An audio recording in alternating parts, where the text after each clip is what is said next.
찬송가 218장으로 함께 찬송 드리겠습니다. 찬송가 218장입니다.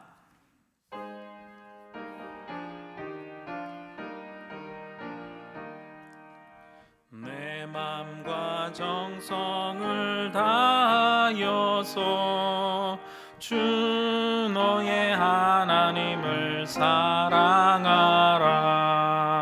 내 몸을 아끼고 사랑하듯 형제와 이웃을 사랑하라.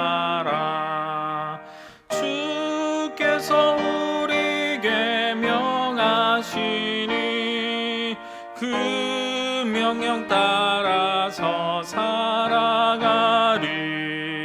널 미워 해치는 원수라도 언제나 너그럽게 사랑하라. 널 핍박하는 자 위에서도 신실한 마음으로 복을 빌라. 주께서 우리에게 명하시니 그 명령 따라서 살아가리. 나 항상 주님을 멀리하고 형제를 사랑하지 못하였다. 이러한 죄인을 사랑하사 주께서 몸버려 죽으셨다. 속죄의 큰 사랑 받은 이 몸 내 생명 다 바쳐 충성하리.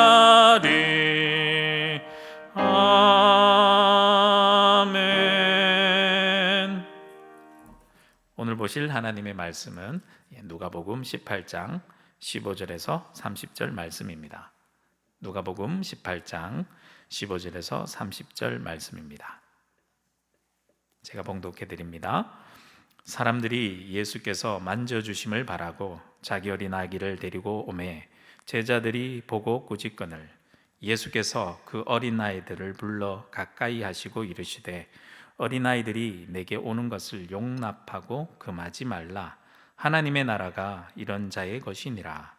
내가 진실로 너희에게 이르노니 누구든지 하나님의 나라를 어린아이와 같이 받아들이지 않는 자는 결단코 거기 들어가지 못하리라 하시니라.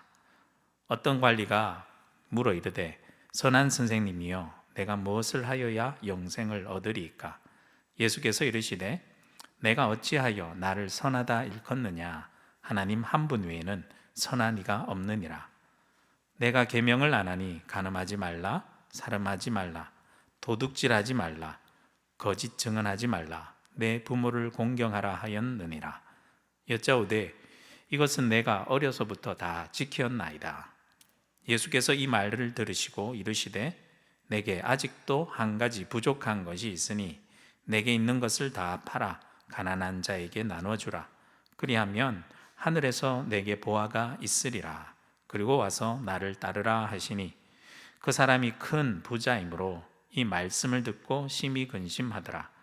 예수께서 그를 보시고 이르시되 재물이 있는 자는 하나님의 나라에 들어가기가 얼마나 어려운지 낙타가 바늘기로 들어가는 것이 부자가 하나님의 나라에 들어가는 것보다 쉬우니라 하시니 듣는 자들이 이르되 그런즉 누가 구원을 얻을 수 있나이까? 이르시되 무릇 사람이 할 수 없는 것을 하나님은 하실 수 있느니라. 베드로가 여짜오되 보옵소서 우리가 우리의 것을 다 버리고 주를 따랐나이다.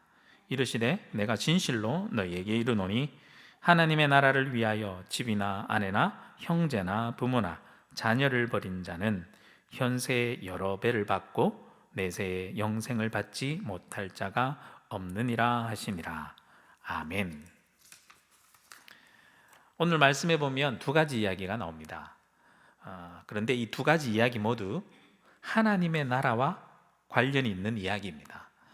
첫 번째 이야기는 하나님의 나라와 어린아이와 관련된 이야기이고, 두 번째 이야기는 하나님의 나라와 한 부자 관리, 그 관원의 재물과 관련된 이야기가 나옵니다. 먼저 첫 번째 이야기를 살펴보겠습니다. 15절 말씀에 보겠습니다. 15절 말씀에 보니 사람들이 예수께서 만져주심을 바라고 자기 어린아기를 데리고 오매 제자들이 보고 꾸짖거늘. 사람들이 자기의 어린아기를 데리고 와서 예수님께 만져주심을 바랬다라고 나오는데요, 여기서 만져주심을 바랬다라는 표현은 그 당시 풍습에 사람들은 존경받는 선생님, 즉 랍비에게 찾아가서 축복 기도를 받곤 했었는데, 아마 여기에 나오는 그 사람들도 예수님께 자기의 아이들을 데리고 가서 축복 기도를 받기 위해 예수님 앞으로 데려온 것 같습니다. 그런데 제자들이 이 모습을 보고 아주 강하게 꾸짖습니다. 그 모습을 본 예수님의 반응은 다음과 같았습니다. 16절 말씀해 보니까 예수께서 그 어린아이들을 불러 가까이 하시고 이르시되 어린아이들이 내게 오는 것을 용납하고 금하지 말라. 하나님의 나라가 이런 자의 것이니라 라고 말씀합니다. 예수님께서는 아주 의도적으로 어린아이들을 불러서 예수님 가까이 오게 하십니다. 그러면서 제자들에게 어린아이들이 예수님께 오는 거 용납하고 금하지 말라라고 아주 엄하게 말씀하시면서 이런 말씀을 하시는데요, 하나님의 나라가 이런 자의 것이다 라고 말씀합니다. 그리고 17절 말씀해 보니까 예수님께서 중요한 진리의 말씀을 하실 때 말씀하시는 표현이 나옵니다. 17절 말씀해 볼까요? 내가 진실로 너희에게 이르노니 누구든지 하나님의 나라를 어린아이와 같이 받아들이지 않는 자는 결단코 거기 들어가지 못하리라 하시니라. 어린아이와 같지 않으면 결단코 하나님의 나라에 들어갈 수 없다라는 말씀입니다. 그렇다면 궁금해지죠.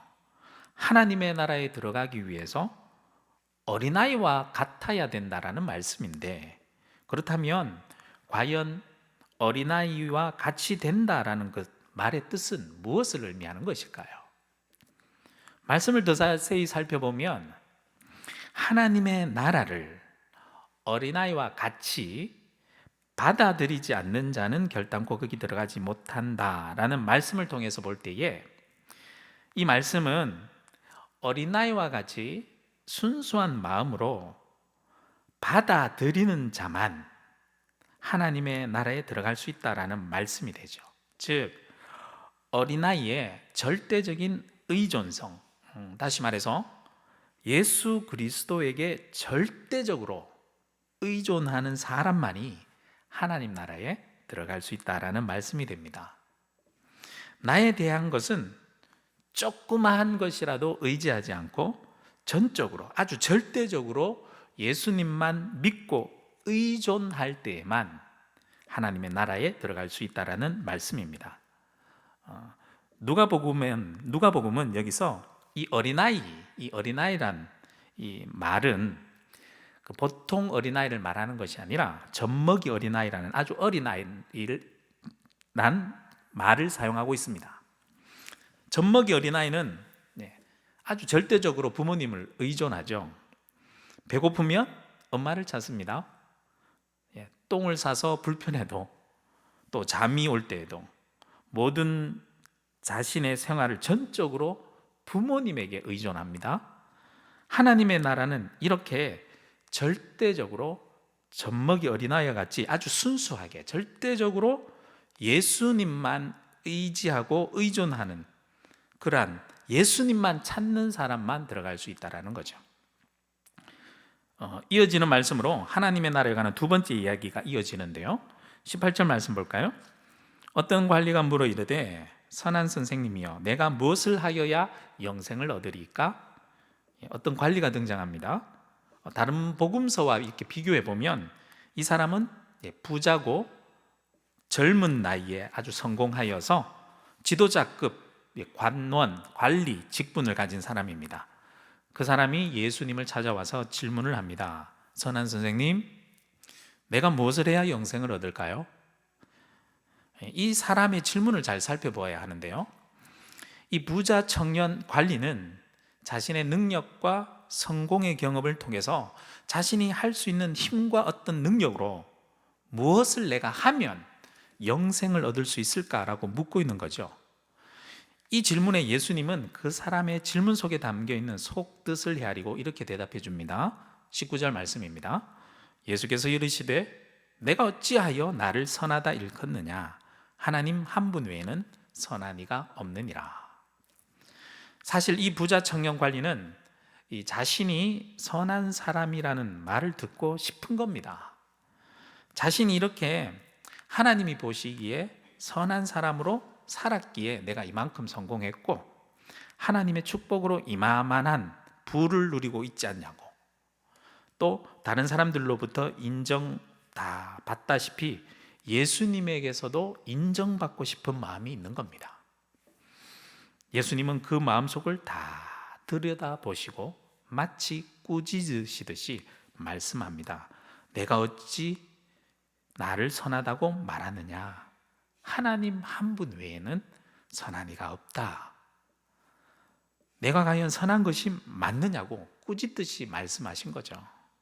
그리고 예수님께서는 왜 사람은 선할 수 없는지에 대해서 계명을 들어서 깨닫게 하시는 말씀을 이어서 하시는데요, 20절 말씀 보시면 내가 계명을 안 하니 간음하지 말라, 살음하지 말라, 도둑질하지 말라, 거짓 증언하지 말라, 내 부모를 공경하라 하였느니라.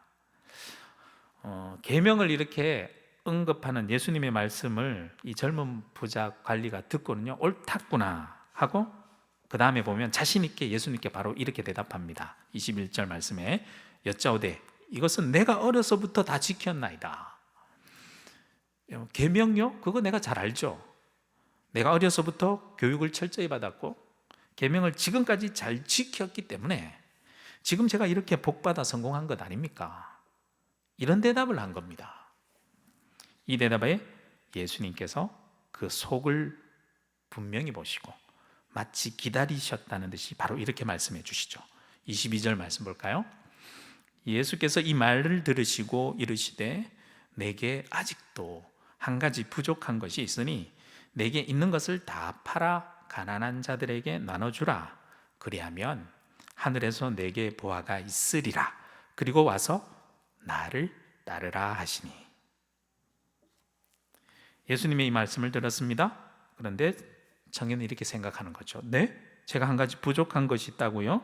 게다가 그것이 내가 가진 모든 것을 다 팔아 가난한 사람들에게 주어야 된다고요? 아마 이 젊은 관리는 예수님께서 하신 부족한 것 이것이다 라는 말에 충격을 받고 또 그 부족한 것이 자신이 지금까지 노력하고 힘들게 얻은 모든 것을 다 포기해야 한다라는 말씀에 그 다음에 계속 이어지는 중요한 말씀은 아마 귀에도 들리지 않았던 것 같습니다. 모릅니다. 그리하면 하늘에서 내게 보화가 있으리라.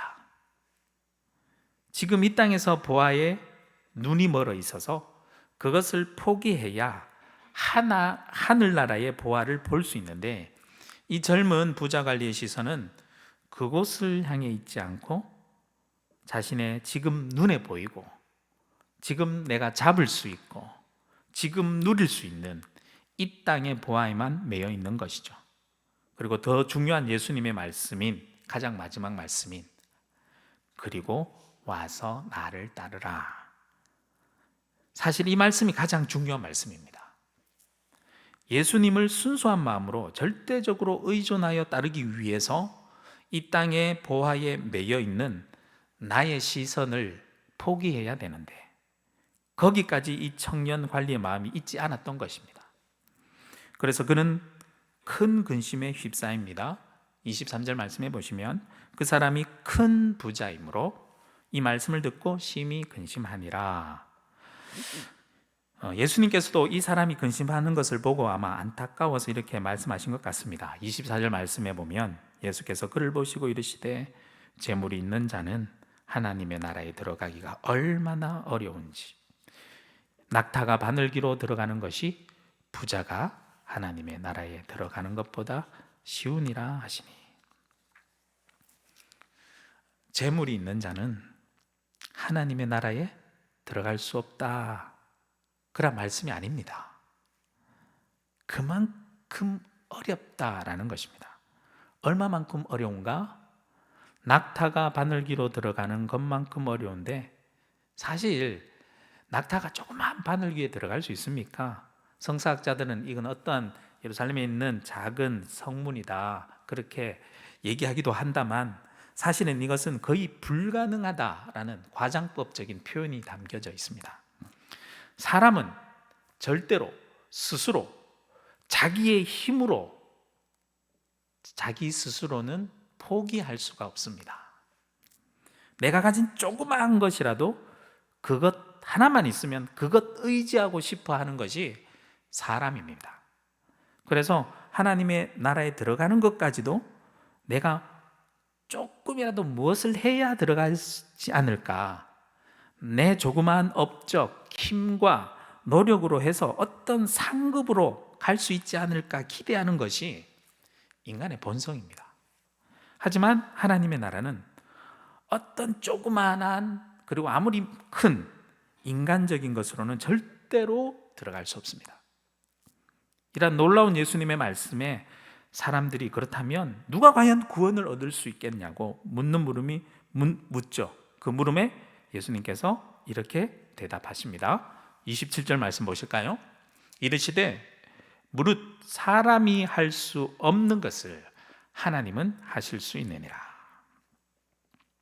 구원은 사람이 획득하는 것이 아니라 하나님의 선물입니다.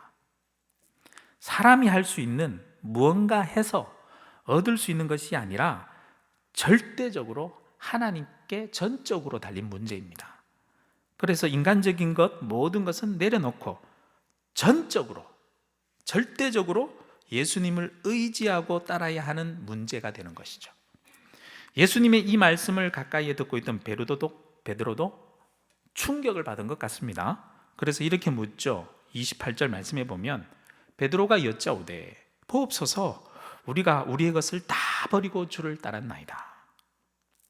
베드로는 아마 그 부자 청년 관리와 예수님의 대화를 할 때에 그 관리와 비슷한 생각을 하고 있었던 것 같습니다. 그런데 예수님과의 대화 속에서 자신이 생각했던 것과 전혀 다른 말씀을 하시는 예수님의 말씀에 자신을 한번 되돌아보게 된 거죠. 예수님, 전 예수님의 말씀이 다 이해되지도 않고 잘 모르겠지만 그저 예수님 불러주셨을 때 저는 그냥 순수하게 모든 것 다 버리고 예수님을 따랐습니다. 저는 어떻게 되나요? 베드로의 이 말에 예수님이 이렇게 대답하시죠. 29절 30절 말씀에 이르시되 내가 진실로 너희에게 이르노니 하나님의 나라를 위하여 집이나 아내나 형제나 부모나 자녀를 버린 자는 현세에 여러 배를 받고 내세에 영생을 받지 못할 자가 없느니라 하시니라. 예수님이 이렇게 말씀하시는 거죠. 그래, 나도 안다. 베드로, 너는 하나님의 나라를 위해서 모든 것을 버리고 나를 따랐지. 그리고 지금도 나와 함께 하고 있지 않니? 너에게는 이 세상에서뿐만 아니라 내세에서도 영생의 복을 받아 누릴 것이야. 그렇게 말씀하신 것이죠. 오늘 말씀에 보면서 저는 이런 생각했습니다. 나는 과연 하나님의 나라에 들어갈 수 있는 사람인가 생각해 보았습니다. 첫 번째 이야기처럼 과연 예수님을 정말 어린아이처럼 순수한 마음으로 내가 절대적으로 의지하고 있는지를 생각해 봅니다. 두 번째 이야기에서 나는 과연 하나님의 나라를 위해 모든 것을 버리고 예수님을 따르고 있나 생각해 봅니다. 집, 아내, 형제, 부모님, 자녀를 버릴 수 있나? 나열한 것을 보면 이건 완전히 이 땅의 삶을 완전히 포기하라고 살아가라고 말씀하는 것 같습니다. 그렇다면 예수님께서 말씀하셨던 형제를 사랑하고 부모를 공경하라, 또 십계명의 말씀처럼 완전히 반대되는 말씀이 아닌가요? 그럼 어떡하란 말씀인가? 첫 번째 이야기와 오늘 두 번째 이야기를 같이 연결해서 생각해 보면 예수님의 말씀의 초점은 버리는 것, 이 버리는 것에 있는 것이 아닙니다. 오늘 예수님의 말씀의 정말 중요한 초점은 가장 뒤에 나오는 것, 예수님을 따르는 것에 있습니다. 예수님을 절대적으로 순수하게 따르기 위해서 예수님을 따르는 것에 방해가 되는 것, 내가 가진 아주 조그마한 것에서부터 시작해서 내 삶에서 예수님 외에 가장 중요한 부분을 차지하고 내가 소중하게 생각하고 있는 부분, 가장 많이 차지하고 있는 부분, 이 모든 것이 나의 마음을 붙잡아 둘 수 있기 때문에 내 마음에 조금이라도 그것을 의지할 수 있는 성향이 있기 때문에 그 모든 것을 버려야 한다라는 말씀이죠.